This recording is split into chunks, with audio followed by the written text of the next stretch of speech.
आज हमको पढ़ना है भारत की प्रमुख नदियां। तो भारत की प्रमुख नदियों में सबसे जो प्रमुख नदी है, भारत की सबसे लंबी नदी वो गंगा नदी है। जो भारत की सबसे बड़ी नदी वो ब्रह्मपुत्र नदी है। तो ब्रह्मपुत्र नदी जो है चीन से होते हुए इधर से होते हुए बंगाल खाड़ी में गिरती है। और गंगा नदी की जो सबसे सहायक नदी है, जो सबसे बड़ी नदी है वो यमुना नदी है, जिसकी लंबाई 1376 किलोमीटर की है। गंगा नदी की लंबाई 2525 किलोमीटर की है। इसकी सहायक नदियां हैं चंबल, केन, बेतवा, सोन, तुंग और सिंध नदी। नीचे की जो नदियां हैं वो नदी है सबसे लंबी नदी गोदावरी, जिसकी लंबाई है 1465 किलोमीटर। इसके बाद नीचे जो 2 नंबर पे नदी आती है वो कृष्णा नदी, जिसकी लंबाई 1400 किलोमीटर की है। कावेरी नदी की लंबाई 800 किलोमीटर है, जो कि दक्षिण के क्षेत्र में पड़ती है। बोगाई सबसे निचली और दक्षिण की सबसे आखिरी नदी मानी जाती है।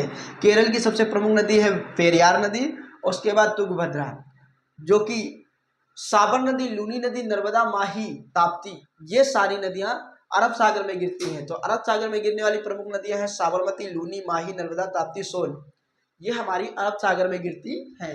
ऊपर से जो नदियां हैं तो सबसे प्रमुख नदी में आती है सिंध नदी। सिंध नदी चीन से होते हुए, भारत देश में होते हुए, पाकिस्तान से होते हुए ये अरब सागर में गिरती है। उसके बाद आधे जम्मू कश्मीर से जो नदियां निकलती हैं, झेलम, चेनाब, रावी, सतलुज, ये नदियां पाकिस्तान में जाकर के गिरती हैं।